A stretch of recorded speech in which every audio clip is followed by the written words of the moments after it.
देखिए, जो थोड़ा टॉप लेवल है, जैसे पाकिस्तान से लड़के खेल के आ रहे हैं या पाकिस्तान में खेल रहे हैं और वो आके इस फर्स्ट क्लास में आते हैं, तो उनको बेसिकली ज़्यादा मैनेज करना होता है कि उन्होंने ऑलरेडी अपने जिस टेक्निक से भी खेलते हैं और जिस तरह भी वो करके गए, तो एक पाकिस्तान जो एक टॉप लेवल दुनिया का क्रिकेट का वो खेल रहे हैं।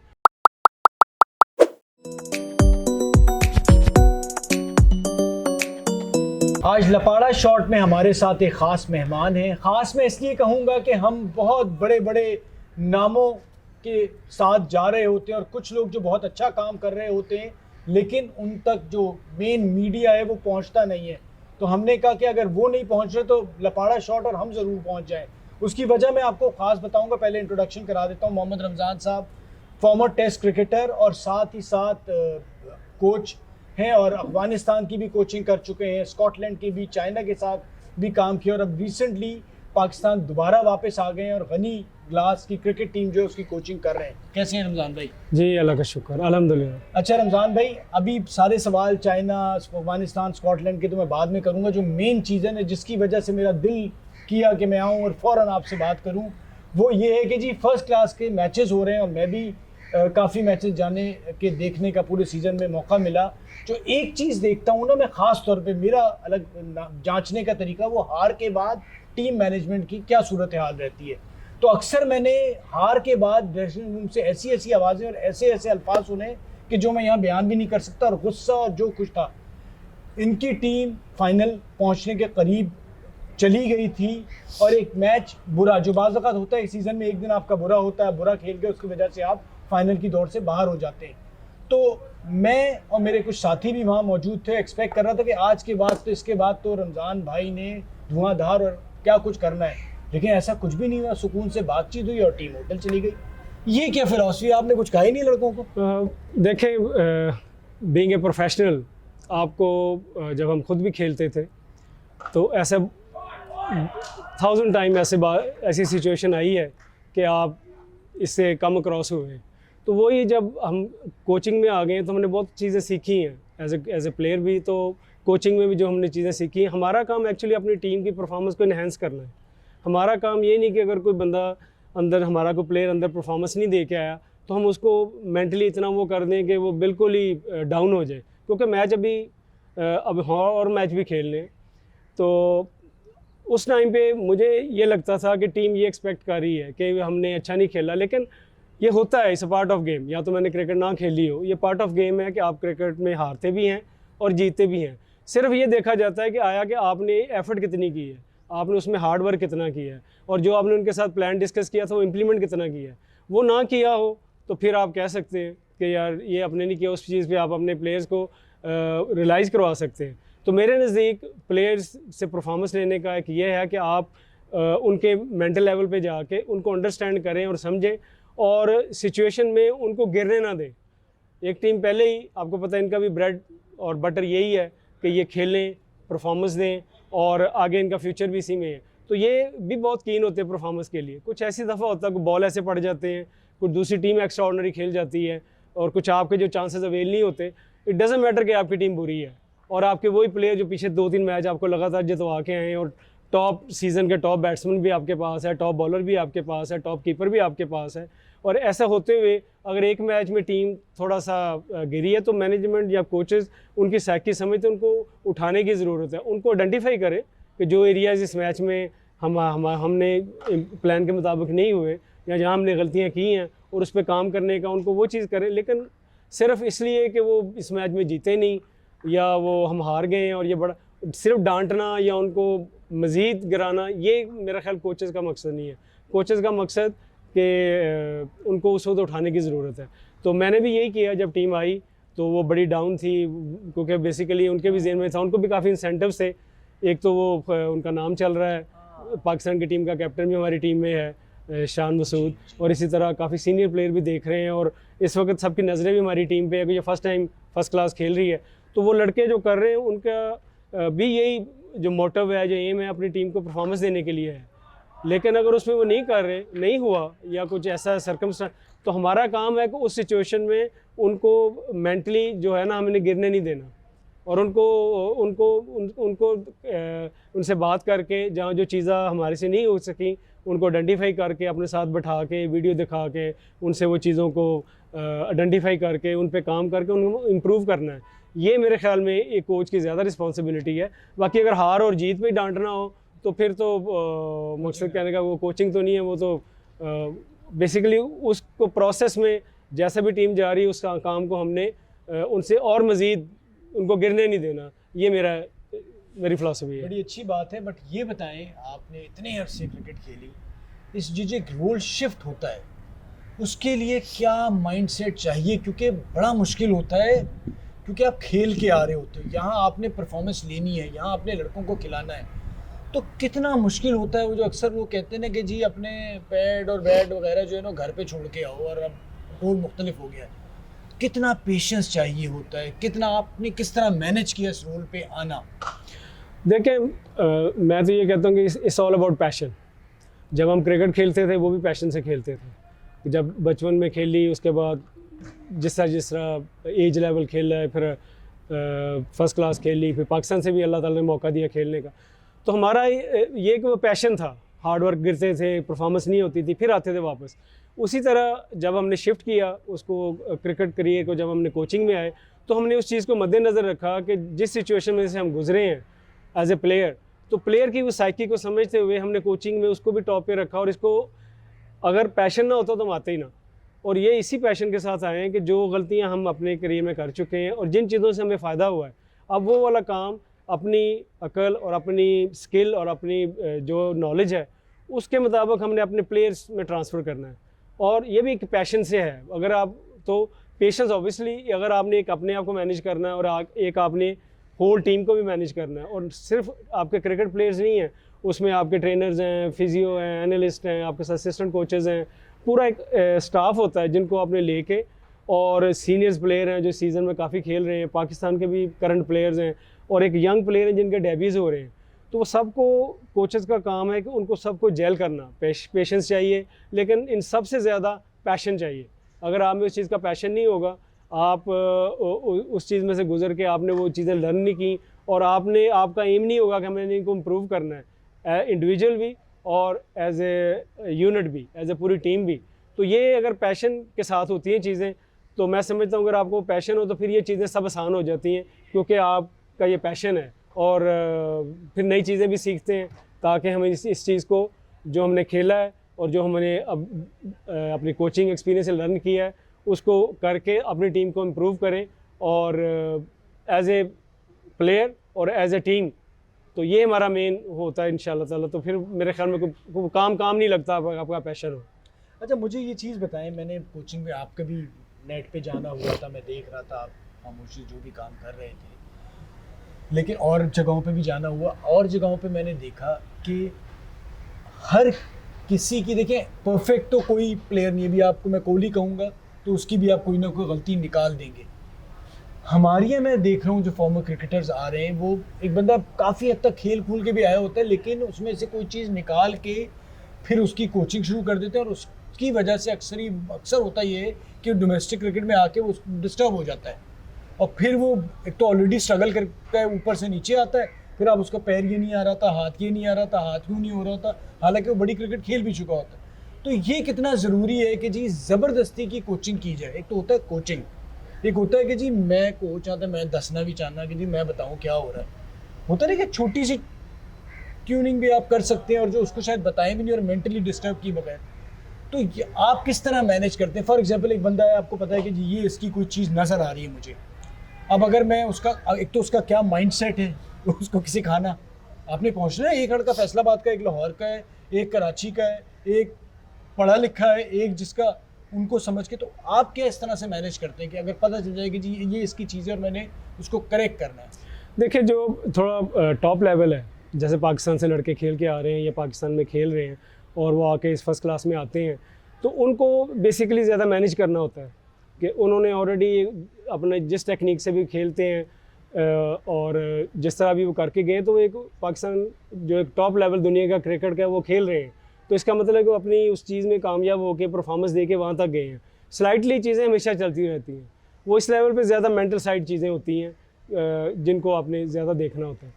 बाकी रह गई बात कि एक नया लड़का है, वो नीचे से आ गया है, वो आपकी टीम में है और वो उसमें कोई चीज़ नज़र आ रही है, अगर तो वो मैचेस के दौरान है तो हम उसको, जो मेरा अपना वो है कि हम जब उसको देखते हैं तो हम उससे उस वक्त बहुत सारी चीज़ें ठीक नहीं कराते, क्योंकि उसमें परफॉर्मेंस का टाइम है। उसको सिर्फ मेंटली रेडी कर देते हैं और उसको स्लाइटली सी चीज़ें करके उस पर प्रैक्टिस करते हैं, ताकि वो उस वक्त बिल्कुल तैयार हुआ था खेलने के लिए। हम उसको उसमें नहीं डालते डिफ़िकल्टी में कि तुम्हारा पैर नहीं ठीक, तुम्हारा हाथ नहीं जा रहा, तुम्हारा हाथ गिर रहा है, क्योंकि उससे वो बात करेंगे तो उसके बाद जो उस वक्त है वो उसमें से भी निकल जाएगा। ये काम हम उस बाहर करेंगे जब कैंप लगता है, उसमें देखते हैं। और दूसरा फ़ौरन ये होता है कि जब भी मुझे किसी प्लेयर में कुछ चीज़ नज़र आती है, मैं उसकी प्रॉपर वीडियो बनाता हूँ डिफरेंट एंगल से, सामने से, साइड से, पीछे से। फिर वो जो वीडियो है मैं उस प्लेयर के साथ बैठता हूँ, फिर उसको मैं वीडियो दिखाता हूँ, और जब वो वीडियो देख के वो जो प्लेयर है वो उस चीज़ पे एग्री होता है कि हाँ वाकई ये चीज़ की वजह से मुझे इस चीज़ में प्रॉब्लम आ रही है, तो फिर हम उस पर थोड़ा सा काम शुरू करते हैं। लेकिन उससे पहले हमारी एक दूसरे के साथ कम्युनिकेशन और उस पर एग्री होना है। अगर प्लेयर को मैं वैसे कोई चीज़ बताऊं और उसको दिखाऊं ना, तो वो शायद उस चीज़ पे एग्री ना हो गई, ये मुझे सही नहीं कर रहा। बहुत अच्छे ठीक है ना। और उसको फिर आप लाख बताते जाए, वो कहेगा इसको क्या, क्योंकि हर एक डिफरेंट माइंडसेट के लोग हैं। आप जब तक एक आप डिपार्टमेंट में आपका डिफरेंट कोच है, एसोसिएशन में डिफरेंट है, क्लब में चले जाएंगे डिफरेंट, तो बहुत सारे लोग होते हैं, तो फिर वो प्लेयर भी कंफ्यूज हो जाता है। तो इसलिए हम करते हैं कि जब वो देख लेता है और देखी चीज़ को फिर वो और वो एग्री करता है कि हाँ ये वाकई, तो फिर हम उस पर काम शुरू करते हैं और वो वाली ड्रिल्स करने की कोशिश करते हैं जिससे हम उसमें बेहतरी ला सकें। तो ये हमारा वो एक है, वो बच्चे के साथ भी होता है, लेकिन ज़्यादातर कोशिश करते हैं कि सीज़न में हम प्रैक्टिस कराते हैं और मेंटली या उसको उसका कॉन्फिडेंस लेवल हाई करते हैं, उसको मेंटली ज़्यादा काम करते हैं कि ताकि वो अंदर जाके उसका कॉन्फिडेंस लेवल हाई करने की कोशिश करते हैं, अंदर जाके वो परफॉर्मेंस दे, और सिचुएशन वगैरह उसको बताते हैं कि भाई सिचुएशन में ये हो सकता है, पिच का बताते हैं। तो इस तरह की चीज़ें ज़्यादा हम ड्यूरिंग जब सीज़न चल रहा था वो बताते हैं। लेकिन जब ऑफ सीज़न होगा वो चीज़ें हम भी अपना नोट भी करते हैं कि किस प्लेयर के साथ है, फिर उसके साथ ऑफ सीज़न में या सीज़न से पहले जब प्रिपरेशन होती है, और जब सीज़न ख़त्म होता है तो फिर जाके उसके साथ वो काम करते हैं ताकि नेक्स्ट टाइम के लिए वो ज़्यादा रेडी हो गए। अच्छा रमज़ान भाई, ये बताएं, आपने अफगानिस्तान की टीम के साथ भी काम किया, उस ज़माने में जी भाई भी आपके साथ ही थे, कोई ऐसे प्लेयर थे जो उस वक्त नज़र आ रहे थे और अब स्टेज पे आप देखें तो स्टार बन गए? कुछ ऐसे आप लोगों ने आइडेंटिफाई किए थे प्लेयर उस अफगानिस्तान के? देखें जब हम लोग ऐसे खिलाड़ी थे कि यार लगता था कि आगे जाके बड़े स्टार बनेंगे, और अब आप देखें तो वो अफगानिस्तान की टीम क्योंकि अब बहुत बेहतर कर रही है। देखें जी, उस वक्त जब हमने 2016 में इंज़माम और मैं अफ़गानिस्तान टीम के साथ थे, तब ये राशिद ख़ान, जिसका पूरा नाम राशिद अरमान ख़ान है, ये अंडर 19 से आया था हमारे पास। ये अफ़गानिस्तान से नहीं खेला हुआ था, अंडर 19 में आया। हमने इसको देखा अंडर 19 में, इसके वीडियोस देखे, हमें कुछ उन्होंने बताया कि हमारा लड़का है, अंडर 19 में से परफॉर्मेंस दी है। हमने इसको बुलाया और जब हमने इसको देखा, तब तो इसका कोई भी नहीं इसको जानता था, और तब हमने इसको देखा था कि ये लड़का फ्यूचर का एक स्टार बनेगा, क्योंकि जो इसके बॉल में, जो नेट पे बॉल करता था, इसमें पैशन बड़ा था, और इसकी जो ये वाली जो इसके पास एक नेचुरली ये वाली जो इसके लेग स्पिन में वो स्किड होता है, और जो इसकी लाइन और लेंथ थी ये नेचुरली थी, तो हमें लग रहा था कि और इसके पैशन को देखते हुए तो वो एक निकला इनमें से। फिर नजीब ज़ादरान हमारे पास आया था, नया लेफ्ट हैंड बैट्समैन था, जिसने काफ़ी बाद में भी खेला और वो पिंच हिटर के तौर पर भी इसको यूज़ करते रहे हैं।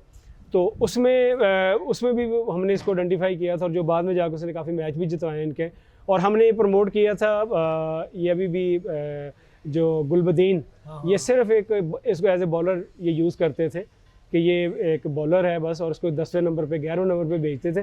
तो इसको हमारे बैटिंग इसकी देखी, और इसकी जो इसकी टेक्निक थी और इसकी जो स्किल थी, जो इसका तो फिर हमने इस पर काम शुरू करके तो इसको हमने ओपनिंग भी कराई है, नंबर 4 पे भी भेजा, और इसको हमने उस साल से एक बैट्समैन की तरह भी और एक प्रॉपर ऑलराउंडर की तरह इंट्रोड्यूस किया, जो बाद में कप्तान भी बना वर्ल्ड कप में। और अभी भी ये लास्ट मैच में अगर देखें जो मैच टाई हुआ है इंडिया का, उसमें भी उसी की थी, और अभी एशियन गेम्स के लिए वो कप्तान बन के आया था। तो ये लोग पाकिस्तान से भी जीत गए थे, अफगानिस्तान उसका वो कप्तान था, और अभी फाइनल में ये इंडिया से बड़ा क्लोज जाके आ रहे हैं बारिश की वजह से, वरना वो मैच भी पूरा नहीं हुआ। तो वो इस तरह के लड़के हमने कोई आइडेंटिफाई किए थे जो अभी तक उनकी टीम को सर्व कर रहे हैं। अच्छा, राशिद खान का आपने नाम लिया जो अब एक सुपरस्टार बन गया है। मैं यंगस्टर्स को बताना चाहूँगा आपकी तवज्जुह से कि कोई ऐसी चीज़ जो आपको उसमें नज़र आई हो जिसकी वजह से आज वो यहाँ मौजूद है, और वो अगर वो लड़के अपनाएं उसे तो वो कुछ अचीव कर सकते हैं? हमने देखा होगा ना, एक चीज़ नज़र आती है कि यार मतलब कुछ प्लेयर्स को देख के लग जाता है, बाकी तो ऊपर वाले की ज़ात है आगे बढ़ाने वाली, कि वो अगर आ जाए तो वो इस लेवल पे जाता ही जाता है। वो राशिद की कोई ऐसी क्वालिटी जो आप लोगों ने देखी हो उस वक्त या आपको लगा हो? देखिए, सब तो पहले उसका हार्डवर्क, पैशन, उसका डेडिकेशन, और उसका जो एक होता है ना कि जैसे हम लोग भी सारे हमारी टीम पूरी खेल रही है, इससे पहले भी खेलती रही है, तो आपको एक टीम में एक अलग सा बंदा नज़र आता है। जैसे साउथ अफ्रीका की टीम में डिविलियर्स नज़र आता था सबको, कि जब शुरू में था तो उससे बड़े बड़े सुपरस्टार थे, लेकिन वो नज़र आता था कि ये समथिंग डिफरेंट। इसी तरह राशिद का ये था कि उसका एटीट्यूड, उसकी ट्रेनिंग, जब हम इतना करवाते थे उनसे ट्रेनिंग, उसके बाद भी वो एक्स्ट्रा अपना काम करता था, और कुछ चीज़ें हम उससे जो हमारी रिक्वायरमेंट थी उससे ज़्यादा वो अवेलेबल होता था, और उसकी कमिटमेंट बड़ी ज़बरदस्त थी। जैसे आपने क्योंकि कोचेज़ पॉइंट ऑफ व्यू से अगर मैं बात करूँ, अगर आप किसी प्लेयर के पास जाए और उसको जाके ये बताए कि यार तुम्हें ये करना है, तुम्हें ये चीज़ें नज़र आ रही हैं, तो आपको उस पर ना, और वो आगे से सरप्राइज़ हो या उसको डाउट में हो या उसको लगे कि अच्छा ये है, तो आपको उस पर 100% काम करना पड़ेगा, क्योंकि आपने उसमें जाके वो चीज़ें देखी हैं या आपने उसमें वो चीज़ें इम्प्रूव करनी है। जब एक प्लेयर आपके पास आता है और वो आपसे पूछता है कि जी मुझे बताएं कि मैंने ये कैसे करना है, मुझे बताएं कि जी मेरी बैटिंग में मेरे से कब सीधा मिड ऑफ में नहीं खेला जाता, जी मेरा बॉटम हैंड स्ट्रांग होता है, मैंने अपर हैंड से कैसे वो करना है, और मेरी बॉलिंग में जब मैं गुगली करता हूँ टांग पे चली जाती है, फ्लिपर करता हूँ तो मेरा पीछे गिर। जब ऐसी चीज़ें वो करता है और आपसे पूछता है, क्वेश्चन करता है, और फिर उसको आपको साथ ले जाके उस पर काम करता है, फिर एनालिस्ट के पास पता चलता है, वीडियो भी देख रहा है, ट्रेनिंग भी कर रहा है, उसके अलावा एक्स्ट्रा टाइम जिम में दे रहा है इसमें, तो ये वो सारी चीज़ें इसमें थी, जिससे नज़र आ रहा था कि ये सुपरस्टार बनेगा। और 50% काम तो ऑलरेडी हो चुका था, क्योंकि वो चल के आपके पास आ गया था। इसका मतलब है कि वो सब चीज़ें करना चाह रहा है। हाँ, अब आपने 50% काम करना है उसके साथ। अब वो 100% वाला काम तो ज़्यादा प्लेयर आपको 100% वाली मिलते हैं, उसमें ये क्वालिटी थी। अब भी नए प्लेयर जो हैं, अगर वो इसको करना चाहते हैं कि वो किसी लेवल पे जाना चाहते हैं, क्योंकि स्काई इज़ द लिमिट। इसका ये नहीं है कि ये आपने जहाँ आपने अपने आप को सोचा ये मैंने कर लिया, कि मैंने एक मैच खेल लिया, वनडे खेल लिया, पाकिस्तान से खेल लिया, एक टूर कर लिया, मुझे फ्रेंचाइज मिल गई, मुझे बाहर सेटल्ड हो गया, ये आपका वो सेटिस्फेक्शन लेवल आप ख़त्म हो गया आगे। प्लेयर का काम ही यही है कि उसने आगे से आगे, आगे से आगे, आगे से आगे, उसमें ये चीज़ थी। और मेरे नए जो आने वाले लोगों से भी यही है कि अपना जो सेटिस्फेक्शन का लेवल है ना, उसको स्काई इज़ द लिमिट, उसको हाई रखें। क्योंकि मैं अभी भी सब बहुत कुछ सीख रहा हूँ, और मैंने अपने सीनियर से, जो मेरे से अभी बहुत बड़े कोचेज़ हैं, बड़े बड़े प्लेयर हैं, उनसे भी जब कभी बैठने का मौका मिलता है, वो भी ये कहते हैं यार मुझे ये नई चीज़ का पता चला है, मुझे ये, तो वो सीखने का अमल जारी है। जो अपने कमिटमेंट, डेडिकेशन और हार्डवर्क से लगा रहता है, तो फिर देने वाली तो अल्लाह की ज़ात, जैसे आपने बात की, तो वो अल्लाह ताला देते हैं। तो ये चीज़ें उसमें थी जो नज़र आया, और इसी पे हमें था कि ये लड़का एक दिन जाएगा, और आज उसने दुनिया को साबित करके दिखाया। और यही मैं नए लोगों के लिए मशवरा है कि आप करें, do your best, Allah will do the rest. अच्छा, एक चीज़ आपसे और पूछूंगा, वो ये है कि चाइना में भी आप रिसेंटली होके आए, वो क्या एक्सपीरियंस था, और कितना मुश्किल था या डिफरेंट था बाकी जगहों से? देखिए, चाइना में अगर आप देखें तो बहुत डिफ़िकल्ट था। नंबर 1 तो वो क्रिकेट कंट्री नहीं है, ठीक है। नंबर 2 वहाँ पर लैंग्वेज बैरियर है, कि उनको इंग्लिश बहुत कम लोग हैं जिनको समझ आती है। इवन कि आप यूनिवर्सिटीज़ में आप उनके जो टॉप, जिनको लीडर्स कहते हैं, उनके ऊपर वाले जो पढ़े लिखे लोग हैं, वो भी उन्होंने ट्रांसलेटर बुलाया होता आपसे बात करने के लिए, या फिर ऐप के थ्रू आपसे बात होती है कि आप उनको यहाँ से ऐप से वो दिखाते हैं और फिर आपको मैसेज करते हैं, इस तरह करके। तो ये कम्युनिकेशन गैप था। उसके अलावा वहाँ पर इंफ्रास्ट्रक्चर, वैसे तो हर गेम का वहाँ पर कहीं भी कंपेयर कर लें दुनिया में तो ये मेरे ख्याल आगे ही होंगे उनका जो है। क्रिकेट में क्योंकि उनकी टॉप प्रायोरिटी नहीं है, वहाँ पर बहुत ज़्यादा लोग नहीं खेलते, इवन के गवर्नमेंट भी उसके बैक पे नहीं है। तो वहाँ पर उनको इसका समझाना, इसका करना, और जैसे होता है कि टफ पिच सिर्फ एक ही उन्होंने बनाई है अभी, जो इन्होंने हांगजो में बनाई, जहाँ पर एशियन गेम्स हुई है, तो वो बहुत ज़्यादा वो नहीं है, क्योंकि चाइना बहुत बड़ा है और इस गेम की उतनी वो नहीं है। बाकी ये है कि अगर उनका वैसे देखा जाए, जो लोग खेलते हैं उनका पैशन है, लेकिन उनका करियर नहीं है, और जब तक करियर नहीं आएगा वो पैशन को भी वो वाली चीज़ नहीं मिलेगी, क्योंकि अगर यूनिवर्सिटी में आप क्रिकेट खेलते हैं आपको एडमिशन नहीं मिलता। अगर आप बेसबॉल खेलते हैं, आप अच्छे एथलीट हैं, आप स्विमिंग अच्छी करते हैं, आप बैडमिंटन अच्छा खेलते हैं, उसकी बेस पे आपको आसानी है, क्रिकेट की वजह से नहीं है। और ना इतना पैसा है कि वो अपने प्लेयर्स को दें ताकि अपना फ्यूचर देख सकें। तो ये कुछ चीज़ों का भी फुकदान है, और जगह जगह कोई वो है नहीं, और ना उनका कोई कंपटीशन लेवल बहुत हाई है कि यहाँ की बीजिंग की टीम बहुत ज़बरदस्त है और शंघाई की बहुत। वहाँ पर एक ही जगह है जहाँ वो क्रिकेट खेलते हैं, और उसमें यह है कि वो तब अवेलेबल होते हैं जब उनको कोई और चीज़ ना हो, उनके एग्ज़ाम्स ना हो, उनकी यूनिवर्सिटी से छुट्टियाँ हों, उनका एक और मसला हो कि इसकी बेस पे उनको बाकी चीज़ें नहीं मिलती। तो ये थोड़ी सी कमी है।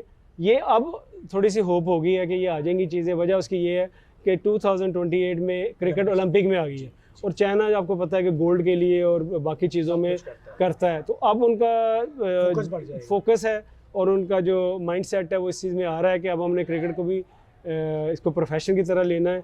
इसको इस चीज़ पे वो काम कर रहे हैं कि नेक्स्ट वो किस तरह से अपनी इस टीम को अपना देखेंगे, किस तरह से वो टीम के लिए वो फैसिलिटीज़ क्रिएट करेंगे, इनको किस तरह से वो इनको टीम को फंड वगैरह अरेंज करेंगे ताकि ये टीम कल को अच्छी परफॉर्मेंस दे सके और एक प्रोफेशनल टीम की तरह ये बाकी की तरह आगे आ सके। तो ये अब ये चीज़ें नज़र आ रही हैं, लेकिन वैसे ओवरऑल उनकी फ़िटनेस बहुत ज़बरदस्त है, क्योंकि हर जगह उनका जो लाइफस्टाइल है और जो उनका पैशन है वो फिटनेस तो ज़रूर है। तो आपको बहुत कम लोग नज़र आएंगे जो वहाँ पर अनहेल्थी हैं। अच्छा, एक जाते जाते आपसे आखिर में एक बड़ा ख़ास चीज़ पूछूँ, ये है कि क्या चक्कर है सारे लड़कों से, आपकी टीम से भी मेरी खुद भी दोस्ती है, मुलाकात होती है, बड़ी आपकी तारीफ़ें करते हैं, गुन गाते हैं, कुछ के एक्सरसाइज कम कराते हैं आप, कुछ नेट वेट हल्का हाथ रखते हैं, ठंडा छोड़ा हुआ है, ये क्या है? मतलब या तो कोई ऐसी चीज़ें तो बताएं बाकी सारे भी करें कि ये इतने लड़के खुश क्यों हैं? देखिए, लड़कों से हम सिर्फ उनको whatever they need we try to assist them, provide them. ये हमारा मेन काम और ये मेरी मैनेजमेंट का काम है कि हम अपने प्लेयरों के लिए ऐसा इन्वायरमेंट दिया उनको कि जिनमें वो ज़्यादा से ज़्यादा परफॉर्मेंस देने की कोशिश करें, और उनमें से हम अपनी टीम का जो क्राइटेरिया वो मेरिट है, और ये सारी टीम को पता है। जो परफॉर्मर है वो डज़न्ट मैटर कौन है, वो EYZ जो भी है, हम उसी को हमारा एक पूरी टीम का, और इसमें जो इस टीम के ऑनर्स भी हैं उनको भी उन्होंने फ्री हैंड दिया है, और टीम को भी यही पता है। और जब आप देखते हैं जब ये चीज़ें आ जाती हैं टीम में और सबको ये पता चल रहा हो कि यार अगर मेरा हक है और मुझे मिल रहा है, तो मेरे ख्याल में ये चीज़ें कम हो जाती है। दूसरा, हम प्लेयर को इम्प्रूव करने की कोशिश करते हैं और क्रिकेट पे ज़्यादा बात करते हैं।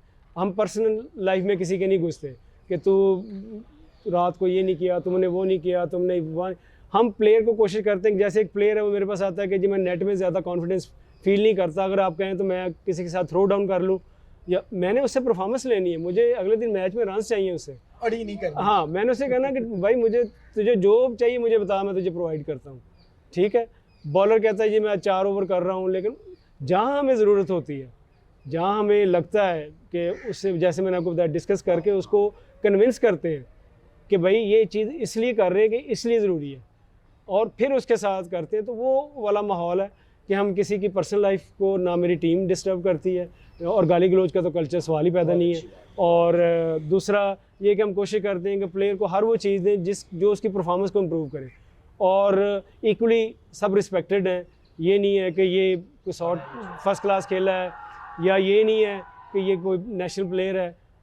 हम सबको एक जेल करके अपने जो यंगस्टर हैं उनको भी बताते हैं कि भाई अपने सीनियर्स की रिस्पेक्ट करनी है, और सीनियर्स को भी कहते हैं कि आपका तावन चाहिए ताकि ये आप इनके रोल मॉडल्स हैं, ये आपको देख के सीखेंगे। और जब वो म्यूचुअल एक अंडरस्टैंडिंग हो जाती है, ये सब चीज़ें हो जाती हैं, और तो अल्लाह की तरफ से जब आप टीम में किसी को सिफारिशें नहीं खिलाते, किसी का हक नहीं मारते, किसी को ज़्यादती नहीं करते, और क्रिकेट की बात ही करते हैं और किसी दूसरे की पर्सनल लाइफ का आपका, तो ये एक अच्छा माहौल बन जाता है। परफॉर्मेंस अल्लाह ताला उसमें खुद ही कर देते हैं।